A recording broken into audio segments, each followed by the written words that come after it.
Hello बच्चों, good evening. रात के 9:20 हो रहे हैं और कई दिन के बाद मैं आपके सामने प्रस्तुत हो रहा हूँ।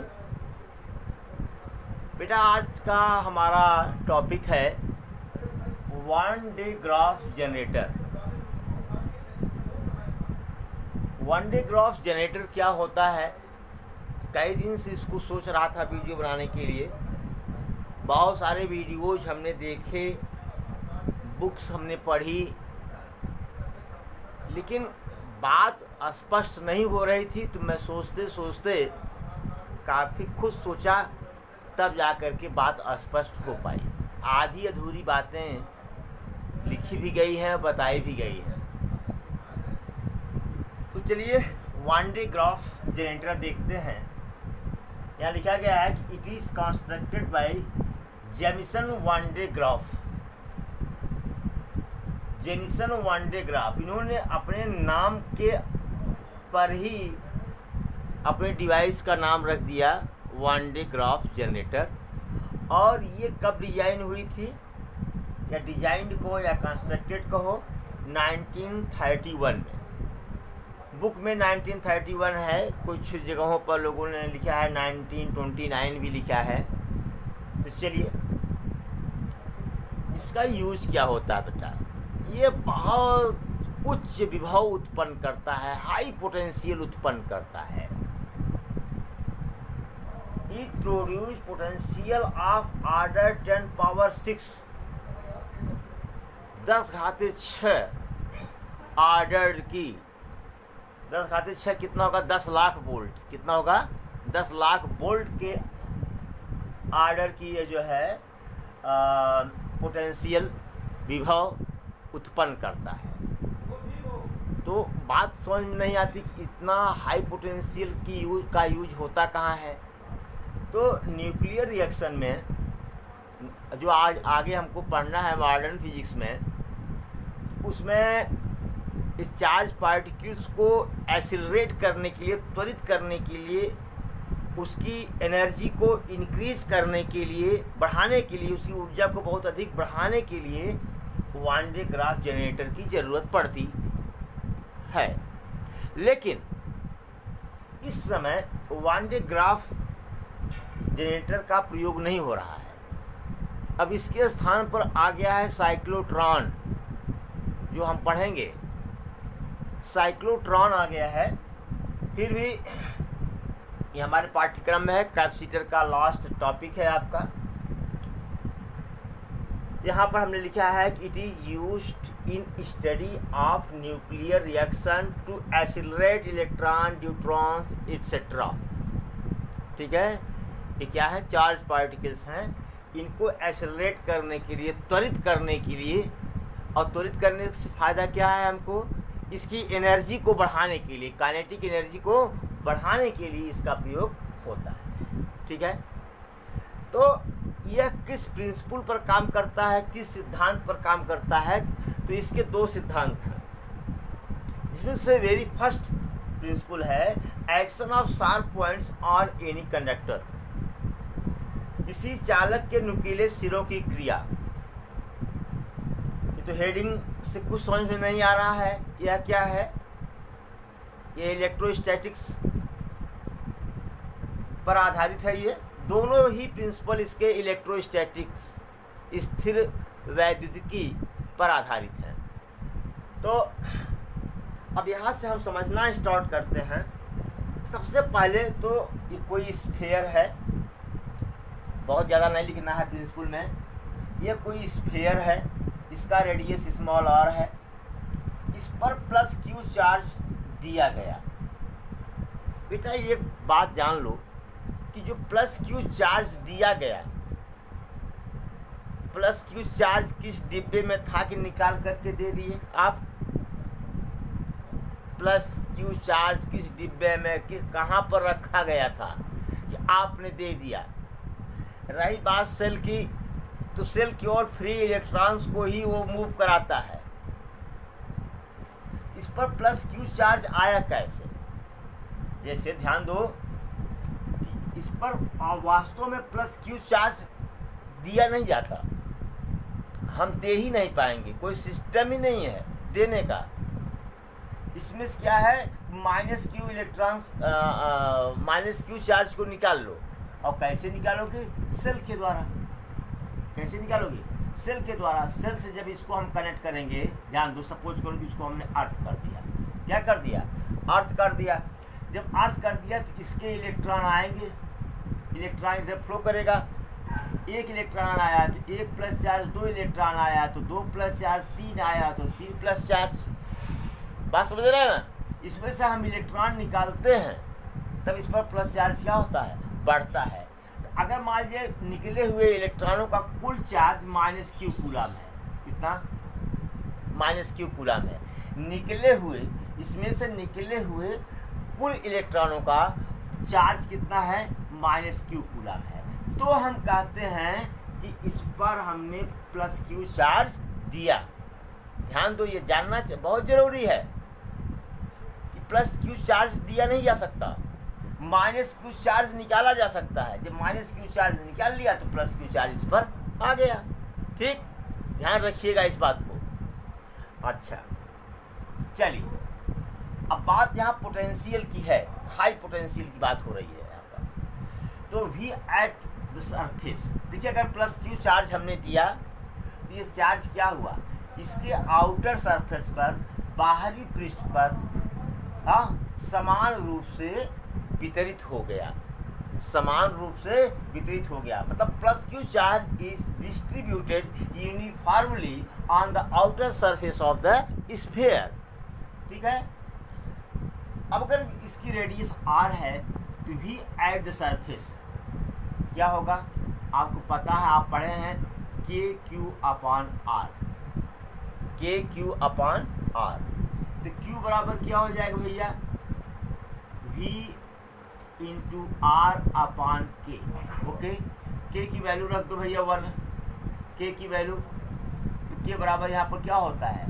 1/4 पाई एप्सिलॉन नॉट, ये होता है ना। तो क्यू बराबर क्या हो गया? 4 pi epsilon naught V R. ध्यान दो, ये तो हो गया क्यू। जरा इसका चार्ज डेंसिटी निकालें हम। Charge density, charge density sigma बराबर क्या हो जाएगा भैया? क्यू अपान ए बराबर 4 pi epsilon naught V R upon A. Surface का, सॉरी, स्फीयर का टोटल सरफेस एरिया कितनी होती है? 4 पाई आर स्क्वायर। क्या? 4 पाई आर स्क्वायर। तो 4 पाई से कट गया, तो क्या आया आपका? Epsilon V upon R. क्या आया? एप्सिलॉन वी अपान आर, ये आ गया। अच्छा चलिए भाई, एप्सिलॉन वी अपान आर आया। थोड़ा यहाँ से देखिए, एप्सिलॉन एंड वी, और वी ये क्या है? कांस्टेंट है इसका। वी क्या हो गया? पूरा कांस्टेंट है ना, हर पॉइंट का पोटेंशियल क्या है? कांस्टेंट है। ये इक्विपोटेंशियल सरफेस है, आर कांस्टेंट, ये कांस्टेंट है, नियत है। एप्सिलॉन नॉट और विभव क्या है? नियत है। इसलिए ये जो सिग्मा है, चार्ज डेंसिटी है, यह प्रोपोर्शनल टू 1/r होगा। मतलब रेडियस जितनी कम होगी, रेडियस जितनी कम होगी, चार्ज डेंसिटी उतनी ही ज़्यादा होगी। मतलब आवेश घनत्व उतना ही अधिक होगा। त्रिज्या जितना कम, आवेश घनत्व उतना अधिक। बात समझ रहे हैं? अगर आप इसको नोट कर लिए हों, नोट कर लें। अब मैं आगे बढ़ूंगा, वीडियो को पॉज करके रोकें। अब आइए देखिए, अब मैं एक कंडक्टर ऐसा लेता हूँ, कम मीन्स कंघी, कम मीन्स कंघी, कम लेता हूँ। चलो ऐसा कंडक्टर हमने ले लिया। इस पर इसको हमने प्लस क्यू चार्ज दिया।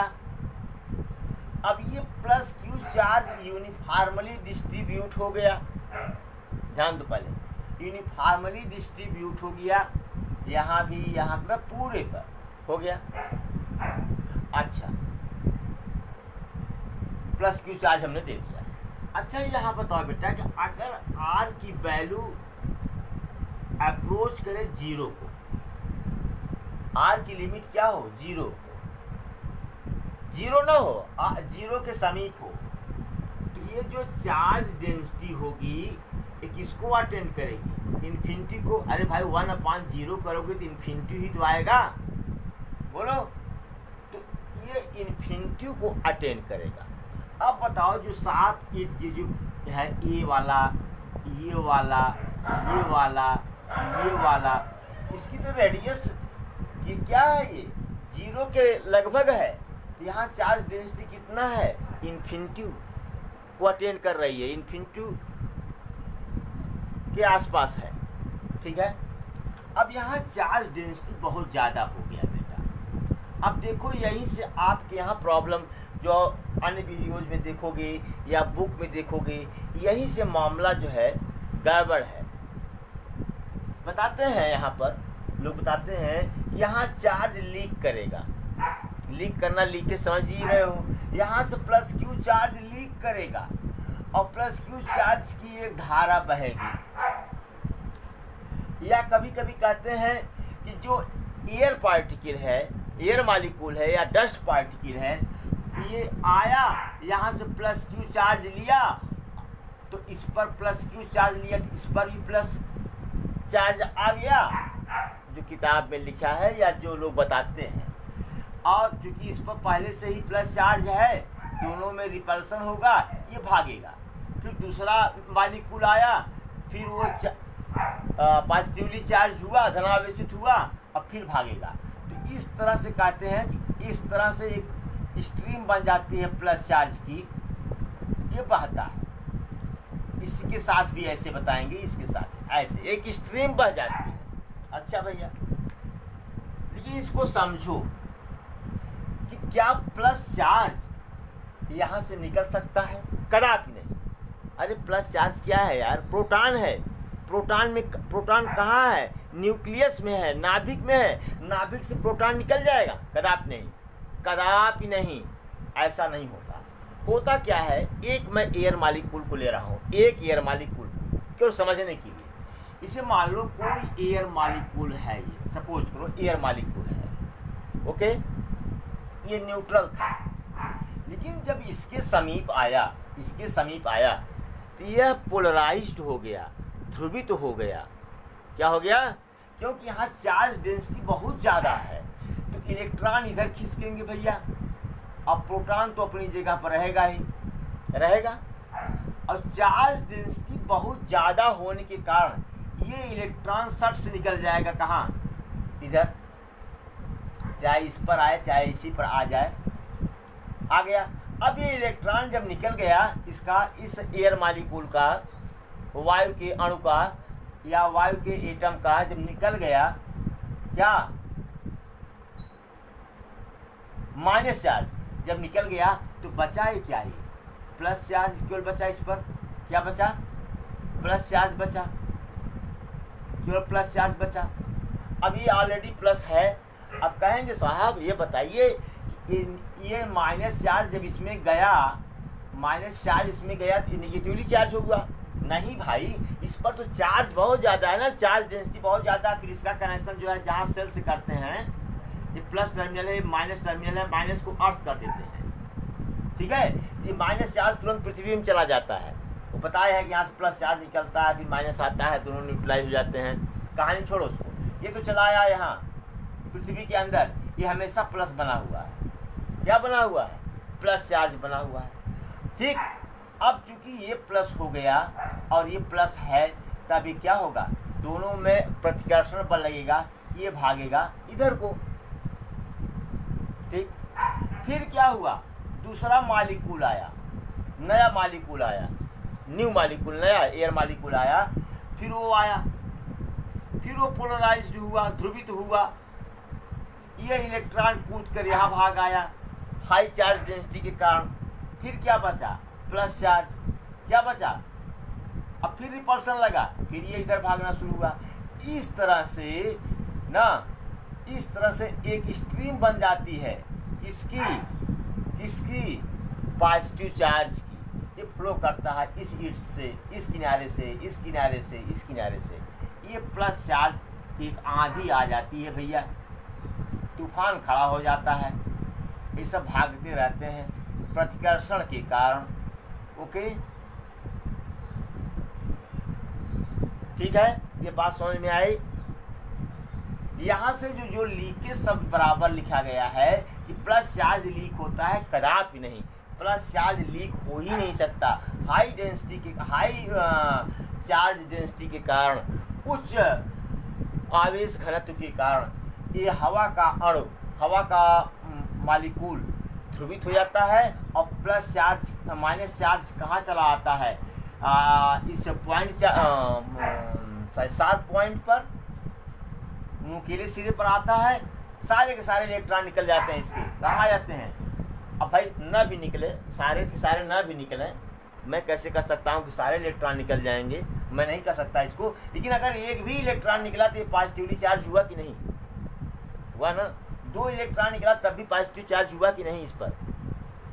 ठीक है, तो इलेक्ट्रॉन यहाँ जंप कर जाते हैं। ओके, अब ये पॉजिटिव हो जाता है, मतलब ये आयन बन जाता है। क्या बन जाता है? आयन बन जाता है। क्या बन जाता है? आयन। ठीक है, तो लीकेज का मतलब समझ जाओ। कुछ लोग कहते हैं कि भैया यहाँ से प्लस चार्ज निकल गया, कदापि नहीं, प्लस चार्ज निकल ही नहीं सकता, प्लस चार्ज निकल ही नहीं सकता। क्रिया ये होती है कि किसी ने स्पष्ट रूप से समझाया नहीं है, हो सकता है कोई विद्वान अध्यापक बताया हो, मैं ये नहीं कहता कि मैंने सारी वीडियोस देख लिया है, लेकिन 4 से 10 वीडियो मैंने देखा जरूर है। ओके, ये नोट कर लें, थोड़ा सा इसके बारे में लिखा दो।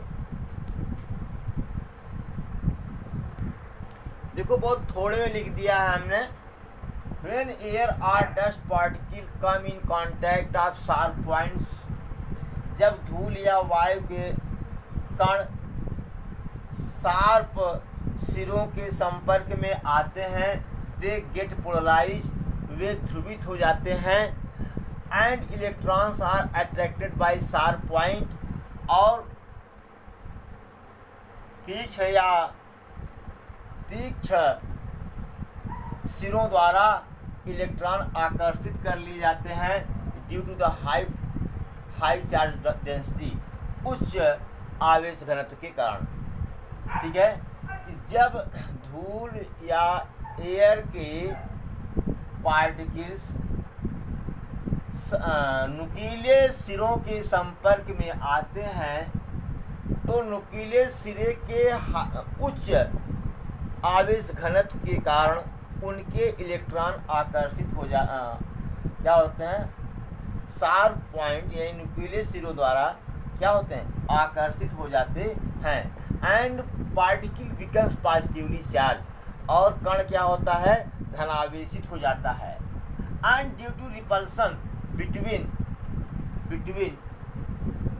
Sharp point and positively charge particle, नुकीले सिरों और धन आवेशित कणों के बीच प्रतिकर्षण के कारण दे मूव अवे, वो दूर भागते हैं, एंड और stream of positive charge flow, धन आवेश की एक धारा बहती है, एक धारा बहती है। इतना पॉइंट्स आप नोट कर लें प्लीज। ओ माय गॉड, अब दिख रहा है, ज़्यादा पीछे से लिख दिया सारी, अब दिख रहा होगा आपको, नोट करें प्लीज। सेकंड प्रिंसिपल देखते हैं, charge always present on outer surface of conductor, आवेश हमेशा चालक के बाहरी पृष्ठ पर उपस्थित होता है। तब भूल गया हूँ, ठीक है। अच्छा, अब हमने इसको समझने के लिए, ये तो हम लोग बहुत पीछे से पढ़ते चले आए हैं, चाहे वो कॉन्सेंट्रिक स्फीयर रहा हो, चाहे वो कॉन्सेंट्रिक स्फेरिकल कैपेसिटर रहा हो, चाहे वो सिलेंड्रिकल कैपेसिटर रहा हो, चाहे वो पैरेलल प्लेट कैपेसिटर रहा हो, तो वहाँ हमने हमेशा देखा कि चार्ज कहाँ है, आउटर सरफेस पर। कहाँ है, आउटर सरफेस पर। यहाँ हमने दो कॉन्सेंट्रिक स्फीयर लिया, दो सेकेंडरी गोला लिया। कौन, ए और बी। ए जो है भीतरी गोला है, बी क्या है, बाहरी गोला है। A is inner surface and A is inner sphere and B is outer sphere and both have same centre O, और दोनों का केंद्र क्या है, ओ है। ओके, अब आपको ये भी बताए थे कि जो इनर वाला आपका स्फीयर है ये सॉलिड भी हो सकता है, हालो भी हो सकता है, लेकिन जो आउटर वाला है ये तो हालो है, क्लियर है। अगर हालो नहीं होगा, खोखला नहीं होगा, तो उसके अंदर ये दूसरा वाला स्फीयर आएगा कहाँ से। ये कॉन्सेप्ट हम लोग पढ़ चुके हैं, ठीक है। हमने कहा पोटेंशियल एट ए, मतलब कि स्फीयर ए के सरफेस पर पोटेंशियल, ऐसे भी सकता हूँ, पोटेंशियल विभव at the surface of sphere A बराबर क्या हो जाएगा भैया। अगर हम इसकी बात करें, अच्छा सुनिए पहले, अब एक बात और, जो इनर सरफेस है इसको हमने प्लस क्यू चार्ज दिया, जो समान रूप से इसके आउटर सरफेस पर क्या हुआ, वितरित हो गया। मतलब हमने इसको क्या किया, प्लस क्यू चार्ज दिया, और ये प्लस क्यू चार्ज इसके आउटर सरफेस पर यूनिफॉर्मली डिस्ट्रीब्यूट हो गया, ठीक है। और आउटर स्फीयर पर हमने प्लस कैपिटल क्यू चार्ज दिया, और ये चार्ज पूरे सरफेस पर, आउटर सरफेस पर ना, बाहरी पृष्ठ पर समान रूप से क्या हो गया, वितरित हो गया, इक्वली यूनिफॉर्मली डिस्ट्रीब्यूट हो गया। अब आइए, अगर इस पर हमने प्लस स्मॉल क्यू के कारण इस सरफेस पर है ये, तो क्या हो जाएगा, के क्यू अपान आर। अब इसके कारण लें तो क्या हो जाएगा, के कैपिटल क्यू पढ़ चुके हैं आप लोग, अपान कैपिटल आर। इसकी रेडियस क्या है, कैपिटल आर है। बड़े वाले स्फीयर की रेडियस क्या है, कैपिटल आर, और बड़े मतलब बाहरी स्फीयर की रेडियस क्या है, कैपिटल आर, और इनर स्फीयर की रेडियस क्या है, त्रिज्या क्या है, स्मॉल आर। फिर वही चीज, potential at the surface of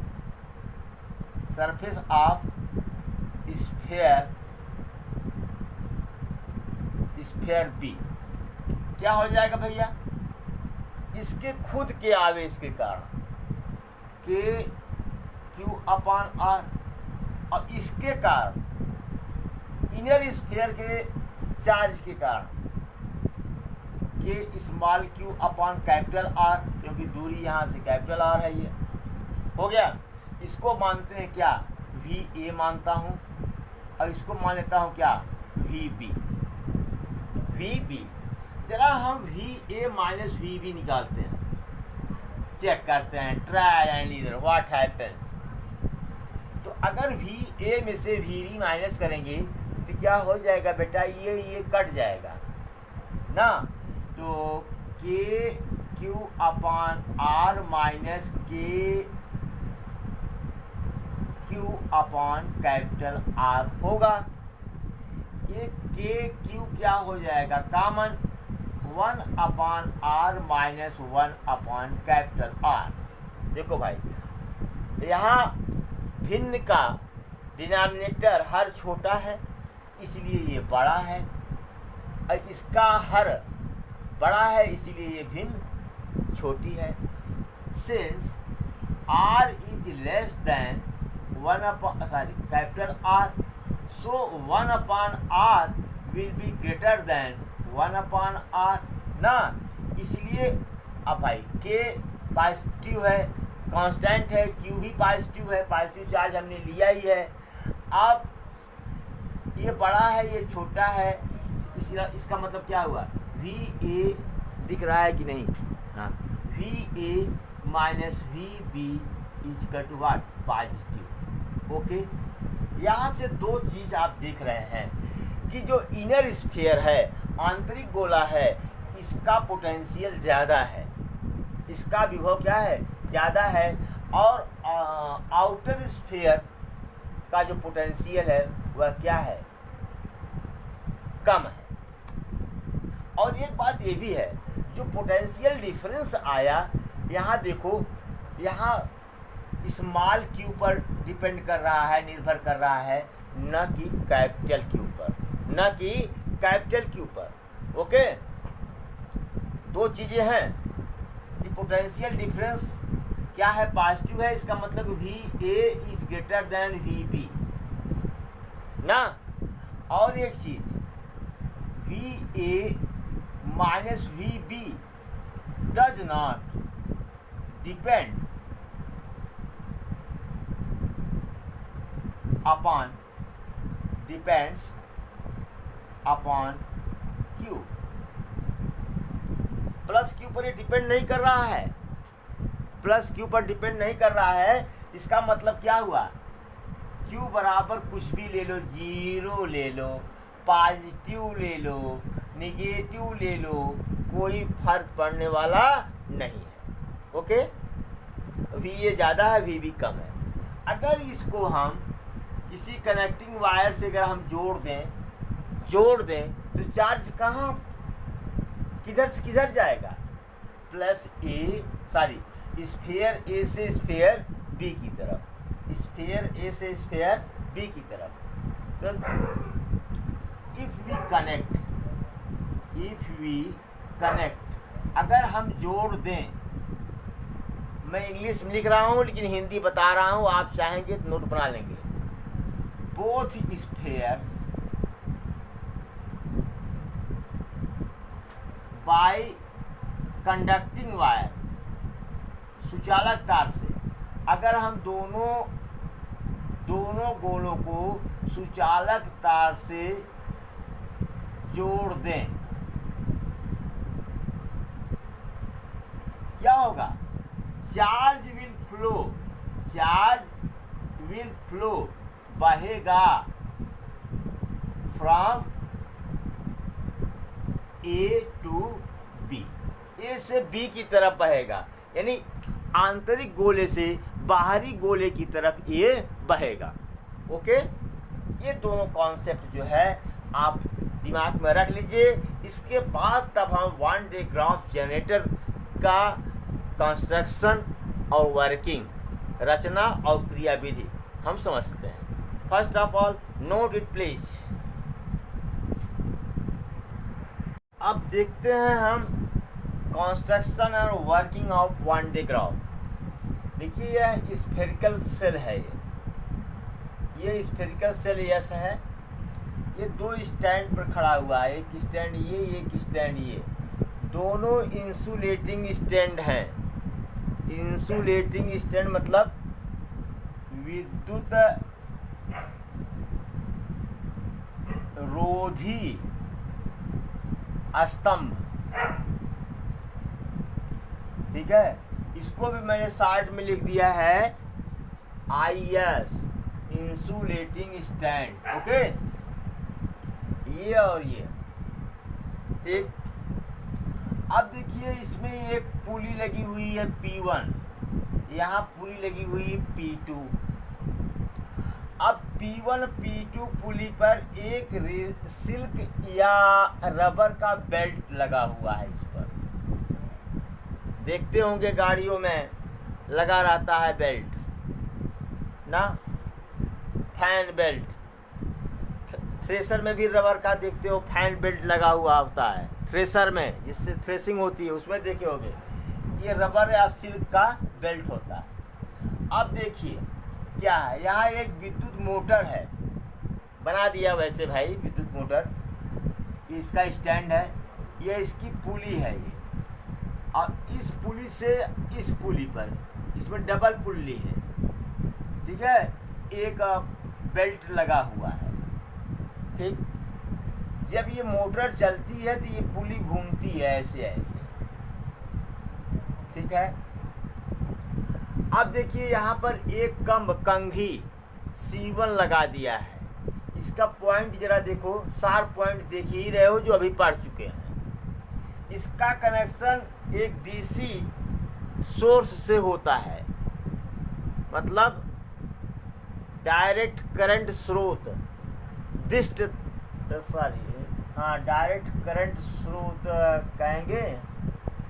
हाँ, करंट का तो सोर्स होता ही नहीं है। DC तो कोई भी से ले लीजिए, उससे करंट थोड़ी फ्लो करता है, तो चार्ज को केवल घुमाता है। ये DC सोर्स है, ये समझ लो एक प्रकार की बैटरी है। इसके प्लस टर्मिनल से ये C1 कम जुड़ा हुआ है, और इसका जो माइनस टर्मिनल है वो इस जमीन से जुड़ा हुआ है, अर्थ से जुड़ा हुआ है। ओके, तो यहाँ पर हमने लिख दिया है कि P1 एंड P2 आर पुली। ये पुली है। Yes is conducting sphere, yes क्या है, कंडक्टिंग स्फीयर है। C1 C2 क्या है, कम्स है। ठीक है, अब हम चलिए इतना जान रहे हैं कि जो इसका वोल्टेज है, पोटेंशियल डिफरेंस है, ये 10 पावर 4 वोल्ट का है, लिखा गया है। इस ऑर्डर का है 10 पावर 4 वोल्ट, मतलब 10,000 वोल्ट। कितना, 10,000 वोल्ट का ये सोर्स है ये। ठीक है, चलिए ये कनेक्ट है C1 से। ओके, अब क्या हुआ, जैसे मैंने बताया था कि जब एयर मॉलिक्यूल यहाँ आया तो पोलराइज्ड हुआ, जैसे पीछे लिखवाया हूँ। तो उसके इलेक्ट्रॉन्स जंप कर गए कहाँ, शार्प पॉइंट पर, नुकीले किनारों पर। तो एयर मॉलिक्यूल क्या हुआ, पॉजिटिवली चार्ज हुआ, पॉजिटिवली चार्ज हो गया। अब क्या है, जब वो पॉजिटिवली चार्ज हुआ, इस बेल्ट का इलेक्ट्रॉन आकर्षित हो गया किससे, आयन से। अरे जो एयर मॉलिक्यूल जब पॉजिटिवली चार्ज हुआ तो ये आयन बन गया ना, क्या बन गया, ये आयन बन गया। तो इसका इलेक्ट्रॉन कहाँ कूदा, इस आयन पर जो यहाँ बना हुआ था, जो बना हुआ था। भाई ये भागेगा ना बेल्ट से, बेल्ट की तरफ भागेगा, तुरंत बेल्ट का इलेक्ट्रॉन जो है क्या करेगा, इसको न्यूट्रलाइज कर देगा। तो बेल्ट पर क्या आ गया, प्लस चार्ज। क्या आ गया, प्लस चार्ज आ गया। ठीक है, मैं लिखाऊंगा नहीं इसको, आपको खुद लिखना है। अब क्या हुआ, मोटर चली, मोटर यूं चली, यूं ऐसे चली, तो बेल्ट आपका ऐसे घूमा। ठीक है, अब जैसे ही ये पॉजिटिव चार्ज यहाँ आया, ध्यान दो, जैसे ही पॉजिटिव चार्ज यहाँ पर आया, ध्यान दो, पहले पॉजिटिव चार्ज यहाँ पहुँचा, सपोज करो ये कंटिन्यूअस पहुँच रहे हैं बेटा, ये ऐसा नहीं है कि कंटिन्यूअस पहुँच रहे हैं। ठीक है, अब क्या होगा, क्योंकि इसकी शार्प डेंसिटी ज़्यादा है, ये तुरंत एक इलेक्ट्रॉन निकल जाएगा और इस प्लस चार्ज को क्या करेगा, न्यूट्रलाइज कर देगा, उदासीन कर देगा। हाँ, और इस पर क्या आ जाएगा, प्लस चार्ज जो है इस पर आ जाएगा। ये क्रिया चलती रहती है। इस पर प्लस चार्ज क्या होता है, इकट्ठा होता रहता है। कितना होता है, क्या होता है, इकट्ठा होता रहता है। ठीक है, प्लस चार्ज तो मूव करता नहीं, प्लस चार्ज मूव नहीं करता, कोई पार्टिकल अगर है तो मूव नहीं करेगा। अच्छा, जैसे ये आयन को छोड़कर के ये आयन है, हो गया है ये, इसे हमारे कहने का मतलब कि प्रोटॉन मूव नहीं करता, प्रोटॉन मूव नहीं करता। ठीक है, और अंत में इसका जो पोटेंशियल हो जाता है 3 × 10⁶ वोल्ट का हो जाता है। इसका पोटेंशियल क्या होता है, 10 पावर 3 × 10⁶ वोल्ट। अब मेरा इतने काम था कि हाई पोटेंशियल प्राप्त करें, जिससे ये न्यूट्रॉन्स इलेक्ट्रॉन्स सबको क्या करे, ये इसकी इसके वेलोसिटी को बढ़ा दे, इसकी गतिज ऊर्जा क्या हो, बढ़ जाए। कंस्ट्रक्शन बता चुका हूँ, फिर से सुनिए। ये डीसी सोर्स है, इसका पोटेंशियल डिफरेंस 10 पावर 4 वोल्ट है। इससे एक कम्ब C1 जुड़ा हुआ है, ठीक है, कनेक्टेड है। अब जो एयर मालिक्यूल इसके साथ मतलब कि नुकीले किनारों पर आएंगे, वो ध्रुवित हो जाएंगे, पोलराइज्ड हो जाएंगे, और पोलराइज्ड होने के कारण उनके इलेक्ट्रॉन यहाँ पहुँच जाएंगे। कहाँ पर, नुकीले सिरों पर, शार्प पॉइंट्स पर, और वो कहाँ चले आएंगे, अर्थ पर। ये पॉजिटिव का पॉजिटिव बना रहेगा। ओके, अब क्या हुआ, अब इसका जो अभी तो बचा केवल प्लस चार्ज हवा। अब ये दो भागेगा अट्रैक्शन के रिपल्सन के कारण, प्रतिकर्षण के कारण बेल्ट पर आएगा, तो बेल्ट का इलेक्ट्रॉन निकल करके इसको न्यूट्रलाइज कर देगा, उदासीन कर देगा, ठीक है। और बेल्ट क्या होता जा रहा है, पॉजिटिवली चार्ज होता जा रहा है, और लगातार क्या कर रहा है, ये मूव कर रहा है। तो जैसे ही ये कम C2 के पास पहुंचता है, इसका इलेक्ट्रॉन निकलकर, कम C2 का इलेक्ट्रॉन निकलकर इस प्लस चार्ज को क्या करता है, उदासीन करता है, न्यूट्रलाइज करता है। जब इसमें से इलेक्ट्रॉन निकलेगा तो पॉजिटिव चार्ज इसमें आएगा। ये हमेशा इसमें से इलेक्ट्रॉन निकल रहा है, ये इसका इस पर धन आवेश आ रहा है, पॉजिटिव चार्ज आवेश आ रहा है, और ये कम जो है इस फेयर से जुड़ा हुआ है, और इस पर पॉजिटिव चार्ज क्या हुआ, बढ़ता चला गया। बढ़ते बढ़ते बढ़ते बढ़ते इसका पोटेंशियल कितना हो गया, 3 इंटू 10⁻6 वोल्ट का। कहेंगे साहब इससे ज़्यादा हो सकता है, नहीं भाई इससे ज़्यादा नहीं हो सकता, क्योंकि एयर का जो डाई इलेक्ट्रिक कांस्टेंट होता है 10⁻6 वोल्ट का होता है। इसके बाद जो होगा ये इसका जो dielectric constant dielectric strength, परावैद्युत सामर्थ्य, इससे ज़्यादा होगा तो एयर का परावैद्युत सामर्थ्य क्या होगा, टूट जाएगा। और जब टूट जाएगा तो क्या होगा, एयर में ये चार्ज पार्टिकल्स जो है एयर में मूव करना शुरू कर देंगे, बड़ी समस्या हो जाएगी। ओके, तो यहाँ तक ही पहुँचता है ये, इससे ज़्यादा पहुँच ही नहीं सकता, क्योंकि ये एयर में रखा हुआ है। कहाँ रखा हुआ है, एयर में। अब बता दूँ कि इसका यूज हम लोग क्यों नहीं करते। बताऊँ कि जो इसकी हाइट होती है इसके सेंटर से यहाँ तक लगभग ये 15 मीटर होती है। कितना, 15 मीटर। और इस सरफेस का जो डायमीटर होता है वो 5 मीटर होता है, ये बहुत बड़ा होता है। इसीलिए अब इसका यूज नहीं होता, अब इसकी जगह पर साइक्लोट्रॉन का यूज होता है। किसका, साइक्लोट्रॉन का। ओके, अब आप लिख लेंगे, या हो सकता है लिख दूं मैं, पहले इतना नोट करें, अगर फिगर बढ़िया से न लगे तो किताब से नोट करें। चलिए भाई, दिल नहीं माना, थोड़ा सा लिखवा भी दिया। Since come C1 is connected with high potential source, क्योंकि कंघी C1 उच्च विभव स्रोत से जुड़ी हुई है, हाँ, so air or dust particle in contact of sharp point become positively charge. इसलिए वायु या धूल के कण नुकीले सिरों के संपर्क में आने पर धन आवेशित हो जाते हैं, and reach at belt due to repulsion, और प्रतिकर्षण के कारण बेल्ट पर पहुंचते हैं।